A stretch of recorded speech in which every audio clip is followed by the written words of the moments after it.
It is the Sunday where champions are made, Championship Sunday, ladies and gentlemen, fellas, man. You might be standing out there right now saying, I'm not playing DFS on a 2-game slate for the NFL. Well, okay, sounds good. We'll be there. We'll be there trying to collect, all right? There's some really good strategies I want to share with you, stuff that I've been rolling out there this year, here and there, but really more so the last couple of weeks during the playoffs. Mentioned it on the Patreon podcast last week that I think in single entry and 3-max, it's a pretty interesting strategy. We'll talk about it in a second when we break down these quarterbacks, but now I think it's actually a very viable strategy, even if you're playing in 150 maxes, 20 maxes, but definitely these smaller field 100, 200, 300, 500 people tournaments, where if you want to go with these types of stacks that I'll talk about in a moment, man, it is a massive advantage. Welcome in. We got 2 games left, then the Super Bowl. I am very excited for this. I'm very excited for the 2-game slate. I think there's going to be ways that people just play cash lineups and GPPs way too often. They're going to be dead money. People are going to feel uncomfortable going to the types of builds that I'm going to be very comfortable going to. And those same exact build types ended up getting us a 7x buy-in. Put about a little over 4 figures in. We ended up getting almost close to 5 figures back last week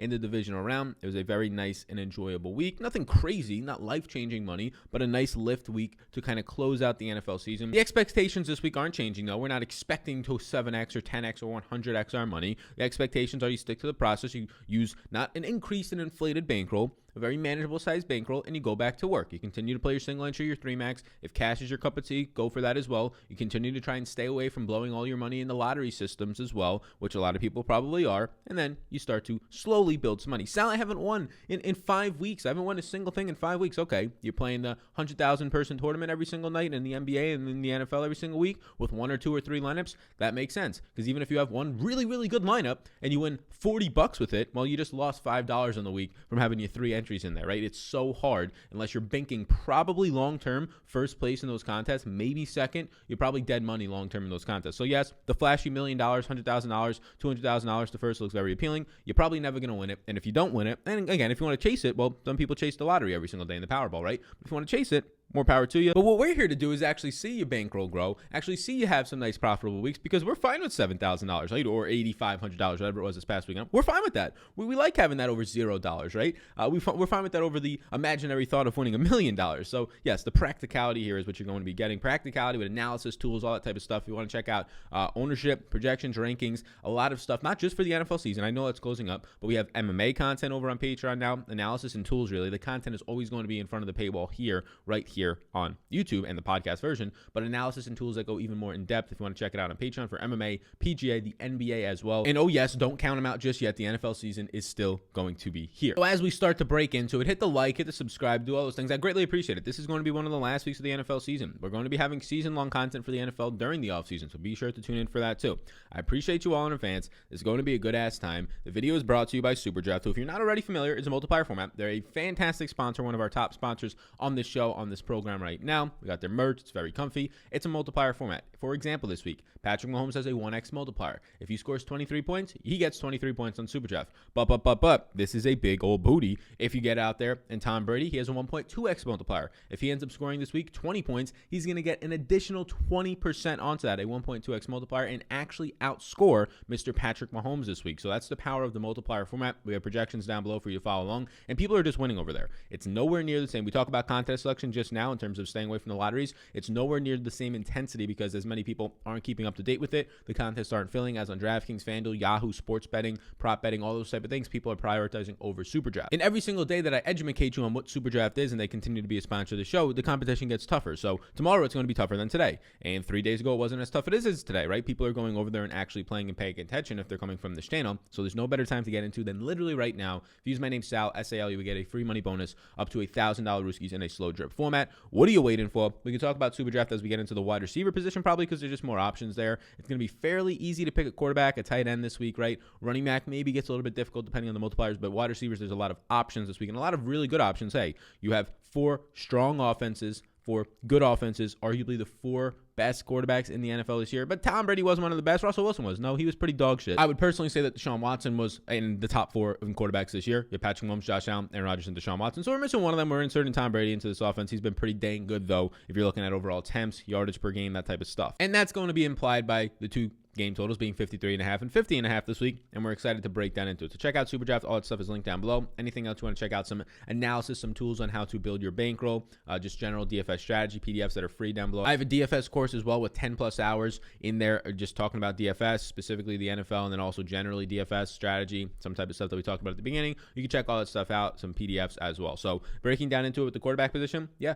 the game that looks appealing to me more so is KC and Buffalo. I mean, one, you have a higher overall game total, higher team total for both teams in that game. A 28 team implied total leads the slate for Patrick Mahomes and the Chiefs. And yes, I know that there's injuries around Patrick Mahomes. Is he going to get out of the concussion protocol? Is Chan Hetty going to have to play? We'll discuss that more in depth. We will get more into that on Friday if there's any type of news. But right now, I'm going to be making this show as if Patrick Mahomes is playing. Now, if you're watching this on Sunday morning or Saturday and it's already ruled that Chad Henne is playing, well, then the interest is not going to be as much in Chad Henne. The interest is not going to be as much in this game. I want both sides to be able to lift this game up. If this is going to drop the team total by 5 or 6 points, yes, it's going to become a little bit more appealing now to go to this Green Bay and Tampa Bay game where I think both offenses can actually sustain a 3 or 4 touchdown game apiece. We're not going to break too much into that because I'm not expecting that to happen right now. I'm expecting him to get out of the concussion protocol. Again, we'll have more news on that Friday when I do this video. I'm going to do the final thoughts video when we talk about finalized ownerships, finalized strategy, and things like that. So Mahomes at $7,600, again, assuming that he is playing, I don't think he's going to be massively owned. I think the ownership is going to fly to this middle range because of his price point. And look, there's no expensive running backs this week. Travis Kelce's going to be your only expensive tight end per usual. And there's so many wide receivers that somebody's going to offer us some value. And I think there's multiple guys offering us some value. So it's very easy to get to Patrick Mahomes. Like I'm not running away from Patrick Mahomes. I've been playing this guy all season long. Patrick Mahomes to me right now, he's right up there with Josh Allen as guys that I like a lot. And he's probably my favorite option. He's going to have a strong matchup against the Buffalo Bills. When you're looking at offensive versus defensive line advantages, it's probably not going to be there all that much, but it's not going to be a terrible spot. A minus 3% matchup for the offensive line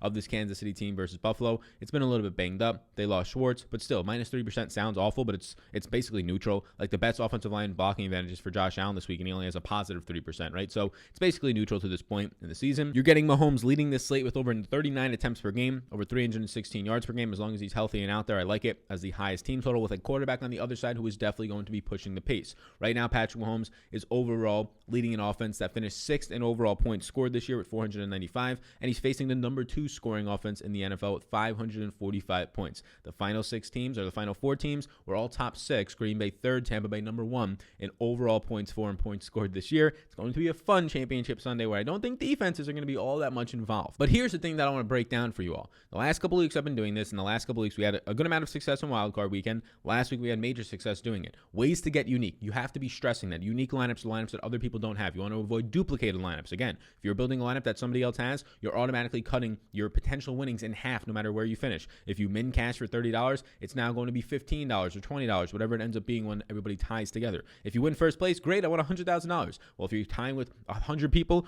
that's not going to be as good, right? You're going to be tying with everything. You're going to maybe win $2,000 once you factor in all the placings. And that might sound better than nothing, but you want to maximize on your win opportunities. So building unique lineups, right? I love stacking. I normally will be going with something like for example, on this slate, a Patrick Mahomes, Tyreek Hill, Travis Kelce. That worked last week very well. Running it back for this slate, let's just say with a Cole Beasley, right? Those types of stacks.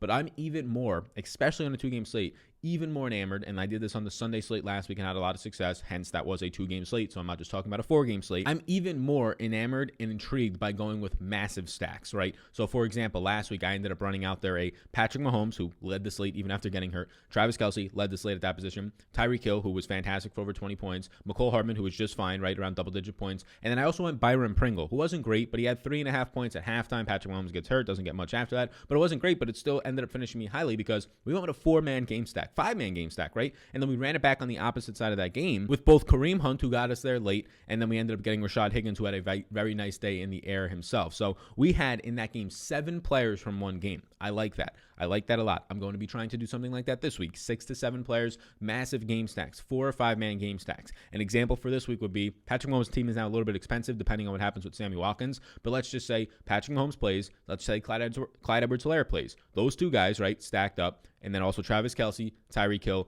running it back on Buffalo with 2 of the receivers. Even if you want to go 3, I don't really care. If you want to go with Cole Beasley and John Brown, if you want to go with Steph Diggs, John Brown, Cole Beasley, if you want to go with a defense, Cole Beasley and Diggs, right, those types of things, I'm fine with that. That's my way of getting unique, is just picking one of these games and say, okay, that game is going to score 55 points. The other game this week is going to score 42 or 45, or just some weird guys are going to score in it. I'm basically just loading up on one of these games. And the reason you do it is, well, one, both these games look okay to do that with, but you're trying to get unique. You're trying to get different within that. You're not trying to play bad players. I know I played Byron Pringle last week. I didn't think he was a bad play. He was projecting out fairly decently for me because Sammy Watkins was out, God Edwards-Helaire was out, and he was going to have a decent game, probably around 6 to 7 fantasy points, which is good for $3,200. I'll take that this week out of any wide receiver. But you had Patrick Mahomes getting hurt. So whichever the team is, it doesn't have to be the Chiefs. It could be Tampa Bay this week against Green Bay, right? It could be Tom Brady stacked up with Antonio Brown and Chris Godwin and Rob Gronkowski and running it back with Aaron Jones and Devontae Adams, or running it back with Devontae Adams and Allen Lazard. I want a massive game stack this week. I want to just strategize my lineups building around one lineup. It doesn't mean that you're not going to have anybody from the other game. You will. You'll have 1 to 3 other people from the other games, and that's fine to do. And picking up those spots for maybe some value looks nice,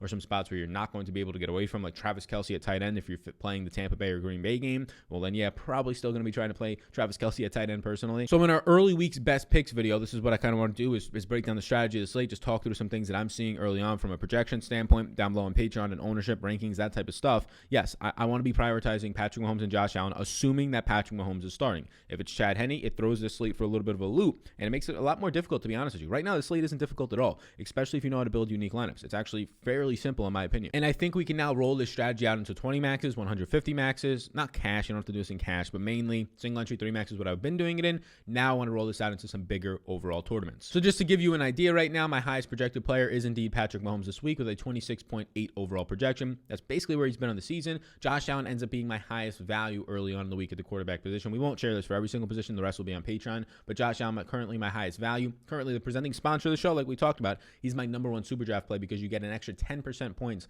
out of Josh Allen. So he ends up scoring around 28.5 to 29 SuperDraft points for me. That leads the slate. Again, promo code SAL, you can take advantage of that. So Mahomes and Josh Allen are the ones that I'm going to be liking this week. They're both going to have decent offensive line matchups. Now, if you want to go over to Aaron Rodgers, it's tough to really hit on his offensive line matchup being terrible because last week he arguably faced the best pass rush, them and the Steelers, the Rams' number 1 overall defense, but arguably the best pass rush with the 50%, only 54% of the snaps, Aaron Donald last week, but still. He faced that pass rush, and he was not sacked once. He was only touched once, not knocked down at all in that game, not pressured all that much either. Absolutely insane. Now, it's a negative 22% pass blocking advantage this week, and in the last game, it was a totally different game. They were in Tampa Bay. Aaron Rodgers throws a pick 6, and then the next drive throws an interception that goes down to the 1-yard line. I don't know how often you're going to be getting nearly 2 pick 6s in a row from Aaron Rodgers in a game to really turn the tides when they were up 10-0 earlier on in, like, whatever it was, like week 6 of the season. It might have been week 4, whatever it was. It's totally different players are playing then for both teams, both on offense and on defense, taking steps forward at that point. You didn't have Allen Lazard. Yada, yada, yada. You had Devontae Adams just returning from an injury at that point. So, yeah, I think that the matchup for Aaron Rodgers is fine. I think Aaron Rodgers is still in play. I think if Patrick Mahomes plays, it's overwhelmingly somebody from the winning lineups on a lot of GPPs are going to be coming from a Mahomes or a Josh Allen stack, just because those two teams are going to be able to really score at will against each other. It's going to be a much faster paced game, whereas the Green Bay Packers play at the slowest pace in the NFL at this point. And although Tampa Bay is more of a quick fire offense, I think they're going to be trying to attempt to run the ball in a game in Green Bay. If we want to talk about weather conditions, that it looks like snow this week. It looks like the real temperature, or just the normal temperature on paper, is going to be around 25. The real feel likely below 20 degrees this weekend. Might be a little bit more difficult to be playing there as opposed to somewhere in Kansas City where we're not expecting anywhere near the same temperatures. Last week, Rodgers averaged 8.2 yards per attempt, which is pretty dang good. His overall rating was a 108 rating. That was number 1 on the weekend if you're not going to count Jameis Winston's 156-yard pass last week. Can't wait to see Jameis Winston hopefully next year as the starting quarterback and not no Taysom Hill of the New Orleans Saints. Now that we know that Drew Brees is retiring, if you missed that. But yes, Aaron Rodgers at $6,500. Yeah, he was great last week. He's going to continue to be great. I'm not worried about this matchup against the Tampa Bay secondary because we just saw the number 1 overall defense last week get torched, get absolutely destroyed by Aaron Rodgers, by Allen Lazard, Aaron Jones. All 3 running backs were involved. We'll see what happens with A.J. Dillon. Devontae Adams continued to be his normal self, getting 9 receptions and a touchdown to get you there in PPR formats. Robert Tonyan continued to be nice downfield. MVS was the only guy who kind of disappeared, and we talked about that on this show. If you were paying attention, MVS matchup against Darius Williams was terrible for MVS's skill set. MVS did get wide open down the left sideline, and it would have probably been like a 60-yard touchdown. Aaron Rodgers just missed him. But Rodgers is in play at $6,500. The problem is he's not far enough away from Josh Allen. And the ownership on Rodgers is probably going to come in early on. It's too early to tell right now. But let's say the ownership on Josh Allen comes in at 30% and Aaron Rodgers comes in at 20%, that's nowhere near a wide enough gap. I have right now Josh Allen as a top value quarterback on this slate, and I have Josh Allen for around 4 or 5 more fantasy points. For only $400 more, it's 100% worth it. The exact same SuperDraft multiplier, I'm playing Allen over Rodgers every single time over there. And then when it comes to Tom Brady, nothing wrong here with Tom Brady. It's just the same things I'm saying about Aaron Rodgers compared to Josh Allen. Rodgers looks better than Tom Brady. Both Mahomes and Allen look better than Rodgers this week. Plain and simple, you have the lowest team implied total at 23.5. You have the toughest matchup quarterback versus secondary wise on this slate right now now for Tom Brady. Now, he has the most weapons, I would say, to stack up with outside of probably Josh Allen, and Josh Allen's weapons are a little bit cheaper, but you have some high upside weapons from a Mike Evans, a Chris Godwin, and Antonio Brown, a Leonard Fournette now these past couple of weeks at a very fair price point yet again. Started last week, even with Ronald Jones back, and somewhat limited Ronald Jones. You saw Leonard Fournette ball out yet again in the receiving game alone, let alone getting all the red zone and goal line touches. So what makes Tom Brady appealing is not so much his skill set. I know he threw for 289 yards per game during the regular season. That's actually second on the slate, only behind Mahomes. He's second in attempts at 38.1. Last week, Tom Brady was really bad, though, and that was against probably a more difficult defense in the Saints secondary and the Saints overall defense ranking top 5. But what you got was 6 yards per attempt, 199 yards and 2 touchdowns. He had that QB sneak at the end. He ended up throwing for 54.5% of the time, and now he's going to be playing in a colder weather game, which he's used to in New England, for everything on the line to go to yet another Super Bowl for him, to get a home Super Bowl that is as well. But when it comes to fantasy scoring here, I think it's going to be a slower paced game. I think it's going to be the lowest team total on the slate as projected by Vegas here. So I'm going to stay away from Tom Brady right now. You might be screaming out, it's going to be the contrarian option. If you've been playing the NFL playoffs lately, the contrarian options aren't paying off for you. The Baker Mayfields aren't paying off for you, right? That first round where there was some other guys that you could potentially go to, like an Alex Smith or whoever was going to start, like a Taylor Heineke, these are not paying off for you. You play the studs who get you there. You play the studs who every single week are going to be averaging around 24 at the very worst points, right? Like week 1 of the playoffs, when it was just obvious that Lamar Jackson on that 3-game slate was going to be the strong option for you. You don't go to guys like Taylor Heineke. You play the Patrick Mahomes and the Josh Allens and maybe the Rodgers, those guys that are getting you 25 plus points basically week in and week out to this point, and have that 30 plus ceiling pretty easily as long as they're not getting injured. Let's now move over to the running back position this week. And you can see on the screen right now, there's not that many running backs to choose from. There's only 4 teams. I have 5 interests early on right now, assuming that Clyde Edwards-Helaire is healthy and to go. My 2 interests are going to be my main interest right now, and especially at their price points. The most expensive guy is $6,500 Aaron Jones. We don't even have to worry about expensive running backs. There's no $7,900 Alvin Kamara in this league. Everybody is cheap at the running back position. Outside of Aaron Jones, only one guy above $5,000 flat, and that is Leonard Fournette. Leonard Fournette has been very good lately. Leonard Fournette and Clyde Edwards-Helaire, assuming Edwards-Helaire, who was very close last week to playing, assuming and they think that he's going to play this week, assuming that he is healthy, those are my 2 favorite running back plays this week. And man, oh man, are they very easy to fit into your lineups and still get a bunch of studs all around them. I mean, Leonard Fournette's receiving totals in the playoffs so far have been very impressive. His overall totals have just been very nice so far in the playoffs. 23.2 points when Ronald Jones didn't play. Last week, Ronald Jones does play. 21.7 points. He now has 9 receptions on 10 targets in the playoffs, right? He ends up having over 80 receiving yards so far to this point and a receiving touchdown. It's been very good, averaging 9.8 and 8.8 yards per reception in his 2 games during the playoffs, averaging so far 23 opportunities and 23 opportunities. Back-to-back games of 23 opportunities. He has just been motherfucking fantastic, Lenny Fournette. And it's not like Ronald Jones wasn't involved last week, right? Ronald Jones had 13 attempts for 62 yards. He saw a target, but he's just one of the worst pass-catching running backs in the NFL.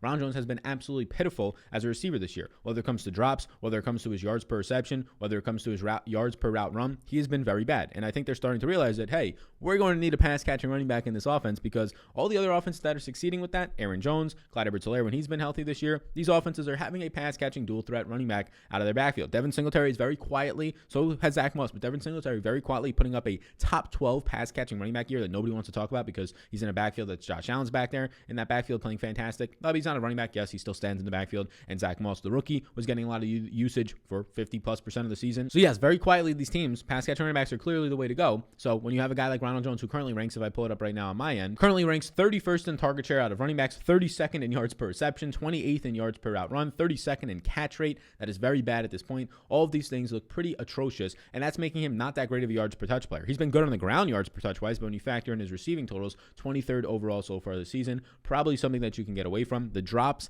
6 drops. That's the 4th most in the league, but his 14.3% drop rate, and if anybody that has at least 3 or more drops, is the highest in the league. So yeah, Ronald Jones, that's the reason why you're not seeing him up here with more higher interest for me, because I don't think he has any passing game role here. I think that the way Ronald Jones gets there for you, and the reason why he's on the slate is he saw 13 touches last week. If Ronald Jones sees 12 to 15 touches on the ground at just a price point of $4,600, he has to be in play on a 2-game slate, because if he goes for 12 touches, right, in this game for 40 yards and a touchdown, those 10 fantasy points might be enough for you at this point, right? If he goes for 14 touches for 65 yards and a reception for 3 yards and he has 14 fantasy points, he's probably going to be the guy that's going to be in a lot of winning lineups. So although I don't think it's highly likely he gets into those winning lineups, I think it's at least worth mentioning that, yeah, the usage that he's getting keeps him in play. He's just not all that great with his usage. He's been nice on a couple of very long runs. I think the longest run right now, he has like a 95+ yard touchdown this year. He's been very nice on those types of runs this year, but his just price point will probably keep him in play around 20% ownership. So I'm not going to be getting there. Now, all the ownership is going to be coming in on the guys I've already talked about, but I don't think the ownership on Fournette and Clyde Edwards-Helaire is going to be overwhelmingly massive. I actually think you probably see more ownership because it's just cheap to play these guys in Aaron Jones this week. I think you continue to see ownership to Devin Singletary this week, who laid an egg last week, and this team just doesn't want to run the ball,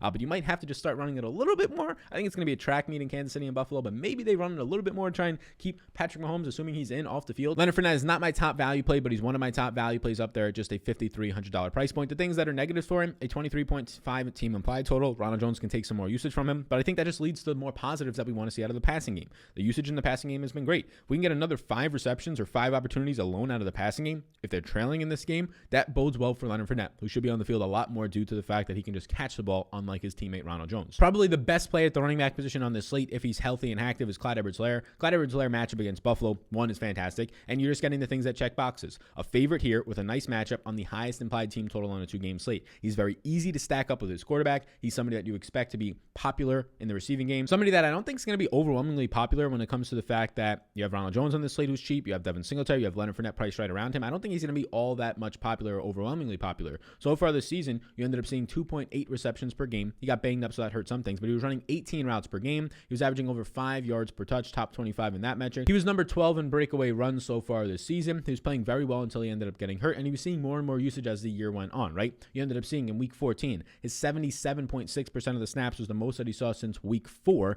and they ended up putting up in that game 22 opportunities. He ended up putting up 21 touches and 91 total yards. He then got hurt the next week after running 19 routes in just about a half of football. Clyde Edwards-Helaire is somebody that I want to be getting to. He's my top overall value play at the running back position this week. He looks good. Now, Aaron Jones, nothing wrong with Aaron Jones. We liked him last week. We got the big run last week to start the second half, like a 60-yard run out of Aaron Jones. We know how good he is. If we want to talk about just quickly the offensive line matchups you're going to have for Tampa Bay, so both Ronald Jones and Fournette, and also Clyde Edwards-Helaire, both of these teams have positive 42% run blocking advantages, tied for the best in the slate. Then you're going to have Aaron Jones with a positive 26%, and then you're going to have Devin Singletary with a positive 20%, maybe some TJ Yeldon there as well. So all the running games are actually going to have good matchups. None of these run defenses have been all that great this year. Buffalo stinks. Kansas City's for a couple years now stinks. The Packers are getting a little bit closer to being decent, but still not great. And then Tampa Bay has fallen apart as the year has gone on. Some injuries to their defensive line have hurt that. So Aaron Jones kind of starts to check the boxes as Clyde Edwards-Helaire, but he's $1,500 more expensive and not, I would say, as lethal. I think Aaron Jones is very underrated as a pass catcher, but not as lethal in the backfield as Clyde Edwards-Helaire will be in terms of just being prioritized there. But you have very similar team totals, 27 implied team total. He's a bigger favorite at 3.5 instead of 2.5.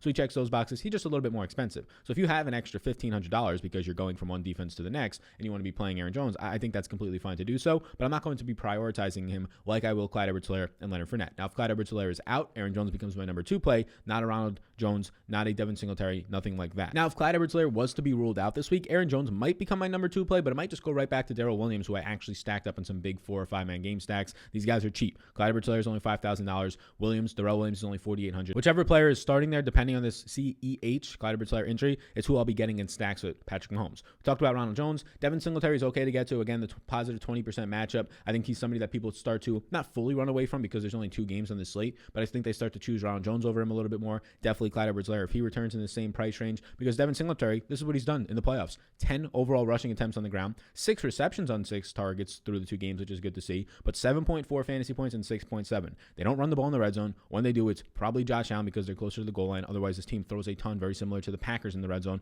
Probably why they're here as well, playing smart football in the red zone, not running. And these are games where they're leading. They're leading in the entire second half. They win 17-3. They're leading for a lot of the game against Indy, and they can milk the clock out. 27-24, they win that game. Only 3 rushing attempts. Zach Moss was in that game, but he didn't see any work either. So if you're going to get very little usage, like if I can only project Devin Singletary comfortably for like 10 touches in this game, and that even feels a little bit high, not as interested in the guy in Devin Singletary, where I feel like Ronald Jones, Aaron Jones, Clyde Edwards-Helaire, and even Leonard Fournette are going to be seeing more touches. So Singletary in play for me, but I actually probably prefer in that regard Ronald Jones, assuming that the ownership is going to be a lot more on Devin Singletary. Now let's move over to the wide receiver position, which is going to be the most loaded position on the slate, and the one where you can really start to get different and really start to pile onto these like 4 or 5 man game stacks.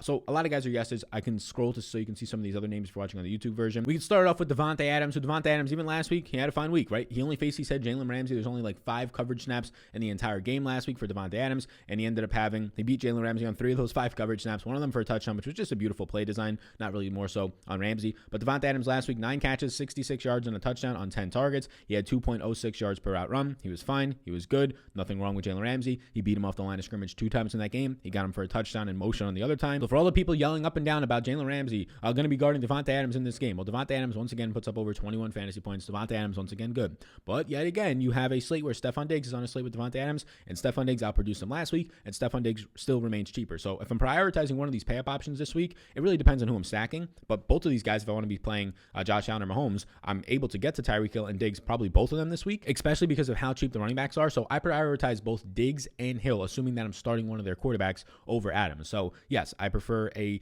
Tyreek Hill and Mahomes or a Josh Allen and Stefon Diggs stack over an Adams and Rodgers stacks. They're all in play for me this week, which you're probably going to be seeing in terms of the matchups for these three guys. We could touch on this more on Friday's show, but Adams will probably see Carlton Davis, and people are going to be saying, Carlton Davis shut him down last time. He only had like 6 catches for 60 yards, I think, on 10 targets. Yeah, okay, it was his first game back from injury. The entire offense was sputtering. If you think that that's going to be the same case, then look last week at Tom Brady. Tom Brady, who got blown out in that Tampa Bay team the last time, like 39-3 that they played the Saints, and they go up and they win pretty handily in that second half, 30-20 last week against the Saints, right? So if you want to just talk about what happened earlier this season, even more recently, the Tampa Bay Bucks getting blown out and then winning, it would seem to be controlling of that game for most of it last week, outside of like one big touchdown reception for Traquan Smith. The matchup for Tyreek Hill will also be very appealing. It's going to be the best matchup on the slate against Tyrone Johnson this week, and they're going to be putting Tyreek Hill in the slot a lot more. Tyreek Hill so far this year has been playing 58% of his snaps out of the slot. That probably only gets higher if Sammy Watkins is out yet again, but just in general, he's all over the field. 20% on the left side, 19% on the right side. Tyreek Hill is probably my favorite pay-up wide receiver option, assuming you're playing Mahomes, but Stefon Diggs is right there. It's like 1A, 1B this week. Stefon Diggs is going to have a fine matchup against Ward. It'll be a positive 9% advantage. He's all over the field. He's basically a third of the time, not exactly, but a third of the time on each part of the field this season. Stefon Diggs, again, the leader to end the season in yards, receptions, targets. This is a guy who should not be $1,000 cheaper than Adams. Should he be $200 cheaper than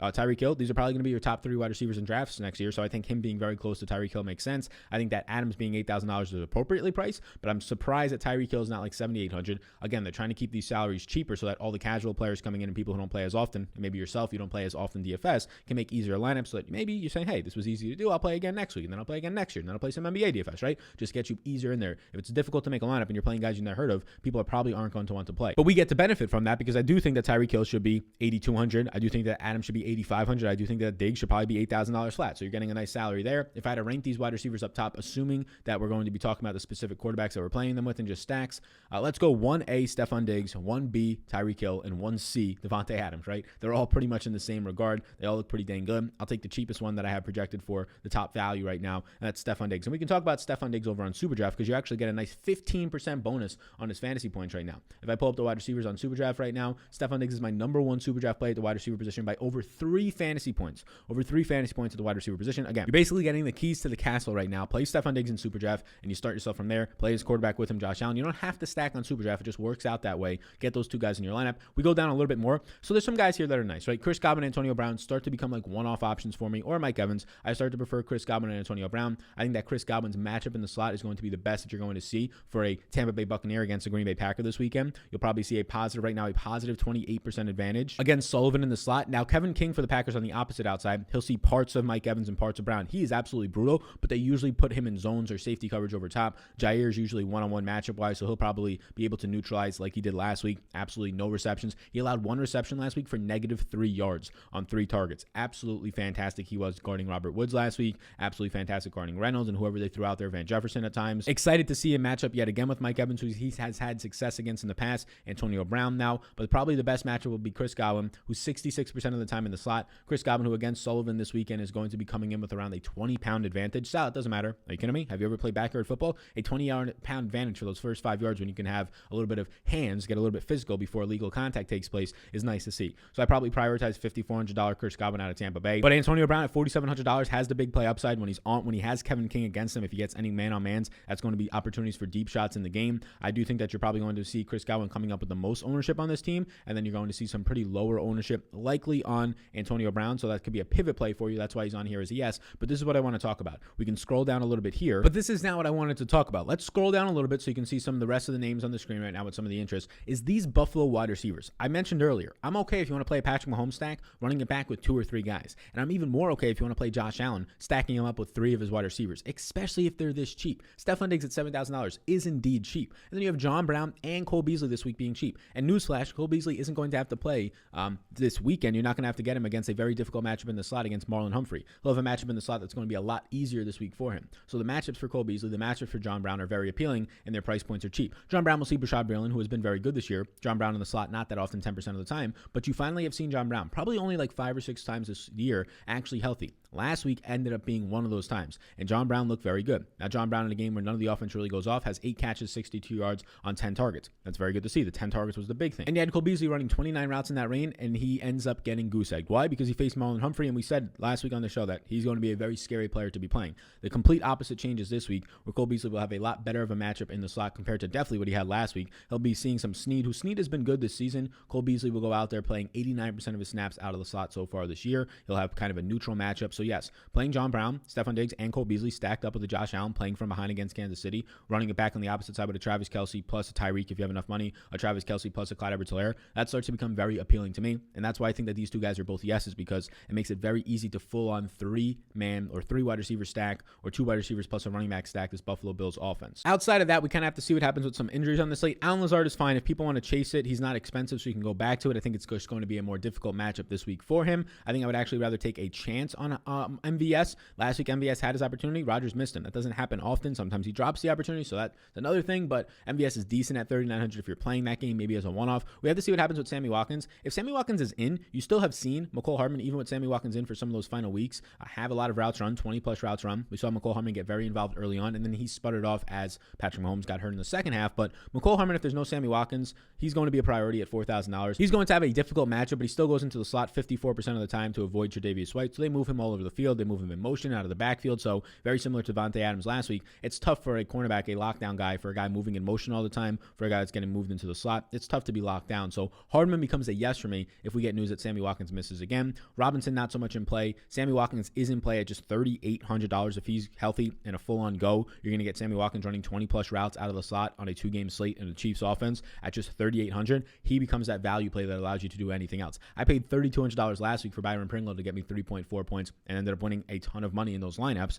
And now if I get $3,800 Sammy Watkins, I feel comfortable even in a bad game that he can score me 6 or 7 or 8 fantasy points and really start to pay off that salary with upside of a touchdown in the game. So depending on what happens there, if Sammy Watkins is ruled in and we get that status, he becomes a yes for me, and we could scroll down. I think that's all the yeses see. Yep. He becomes a yes for me, and then depending on if he's not in, McCole Hardman becomes a yes. A little bit more interesting guys like Byron Pringle and DeMarcus Robinson right now, but that's where I'm at. I really want to pile on. I want to get 6 or 7 guys from a game from this Buffalo and Kansas City game, assuming Mahomes is in. Let's finish it up with tight ends, which you probably already know what we're going to be doing with tight ends this week, and that's just going to be playing Travis Kelce. So let me just get this up on the screen right now for you. But yes, Travis Kelce is going to be the option that you're going to be wanting to play at tight end this week. It's as simple as that. But if you're not playing Travis Kelce or you want to double up on the tight ends, last week I think it was the 3rd place finisher, Justin Freeman it is actually, so shout out Justin. He ended up finishing with a double tight end set. He had Kelce and he had Cameron Brate in the flex, I think it was, so that ended up working out for him because Cameron Brate was very cheap. He's very cheap again at just $3,000. He allows you to do a lot with your lineups, especially if you're trying to play 2 of Devontae Adams and Tyreek and Stephon Diggs, or maybe even all 3 of them. Yeah, if you're going to be double stacking a tight end, getting Travis Kelce at $8,000 now, very expensive, but then playing any other tight end with him makes your lineup very unique and also very cheap. So I'm never a fan of double tight end. You basically need Travis Kelce to go off for 20 to 25 plus, which he does almost every single week, averaging 22.5 points per game. And then you need one of these other tight ends to probably get you at least around 8 to 10 fantasy points. And then hold your breath that the cheap wide receivers like a Sammy Watkins, McCole Hardman, MVS, those guys this week, Allen Lazard, all of those guys aren't having nice weeks. So Travis Kelce is the clear and obvious option. He has a positive 49% advantage against Matt Milano this week, where he's going to be having around 40 pounds of advantage and 5 inches on Matt Milano. It's going to be a very strong matchup. I'm not playing Travis Kelce unless Patrick Mahomes is out. Then I can maybe start to lean a little bit away from him in terms of my exposures. Otherwise, he's my priority in single entry and 3 max. After that, my next best option, at least value-wise, is $2,800 Dawson Knox. Dawson Knox this week is going to have a tougher matchup against Damian Wilson, who's actually a pretty big linebacker, 245 pounds compared to Dawson Knox, 254 pounds. But if you're just looking for a cheap punt play this week, maybe you want to get unique and double stack tight end. I probably won't, but if you want to, Travis Kelce plus Dawson Knox in that exact same game environment, you get more guys from that game. You get them to kind of tie into each other. Best matchup on the slate against Kansas City is probably for Dawson Knox at the tight end position. That's likely where I'd go. Nothing wrong with Gronk. Gronk earlier this season had a very strong matchup, but you're seeing just more routes run right now for Cameron Brate. But he had a very strong matchup against his Packers secondary. Right now, Rob Gronkowski, last week you only saw 5 targets, but only 19 routes run. He caught one of his overall 5 targets for 14 yards, whereas Cameron Brate yet again had a very good week. Cameron Brate ran 16 routes, caught 4 of 6 targets for 50 yards in that game. And then lastly, Robert Tonyan is somebody who last week ended up running 26 routes in that game, caught all 4 of his targets for 60 yards. yards. Somebody that's involved in the red zone, but you also have Mercedes Lewis on the field a lot in the red zone. This team loves to prioritize Aaron Jones for 2 years straight now, and now Devontae Adams a lot this year in the red zone. So it's going to be a spot where it's a little bit tougher to see him scoring touchdowns. It's Kelsey that's the number one option. And then you basically have, depending on the lineups that you're playing, I would say that the 2A option is Dawson Knox, 2B I would say is Rob Gronkowski, and 2C is Robert Tonyan. Do I want to go back to Cameron Brate this week, who last week had those 9 fantasy points, was in a winning lineup on just 16 routes run? Probably not. Probably not. He's having a high target share percentage right now, or just a high target rate, meaning that when he's running his routes, he's seeing a lot of targets. Just 16 routes last week with 6 targets. It's a very high target rate. I don't think that that holds up all that much. I think that teams might not scheme fully for it at this point, but I think that teams are going to be at least a little bit more aware after about 2 or 3 weeks in a row now that Cameron Brate on just not running that many routes. When he's out there, he's probably seeing targets once every other time basically at this point. He's in play for me, but I would rather go at that cheap price point to Dawson Knox 1 and then Rob Gronkowski number 2. So thank you for tuning in for Championship Sunday DFS. We'll be breaking it down more. We'll have a That One Dude on Saturday trying to take on some of the low ownership guys that really worked out for us last week. Aaron Rodgers being one of them with a very nice weekend, the most overall yards on the entire weekend for us. We'll have some other options as well. We'll be having a Friday Final Thought show. Sunday we'll be doing a live stream before these games start to kick off. The games start at 3, so we'll probably go live at like noon to 1 or noon to 1:30. So you can check it out down below if you want to check out any other tools, projections, rankings, ownership, not just for this, but for some other sports as well. Depending on when you're watching this, the video might already be out, but on Thursday we'll have an MMA show, the first of the entire year, and we'll have those every single week. We're going to get a creator to come on and help out with those. Very wise person with very good presentation, so be sure to check out Manisha's stuff. That's going to be going out on Thursday morning. We'll have tools for that, MMA, PGA, NBA as well, live streams later today and throughout the week, and a lot of tools on Patreon. Patreon.com/Sal_Vetri_ to check it all out. Like and subscribe before you go. Appreciate you all in advance, and I'll see you all in the next one.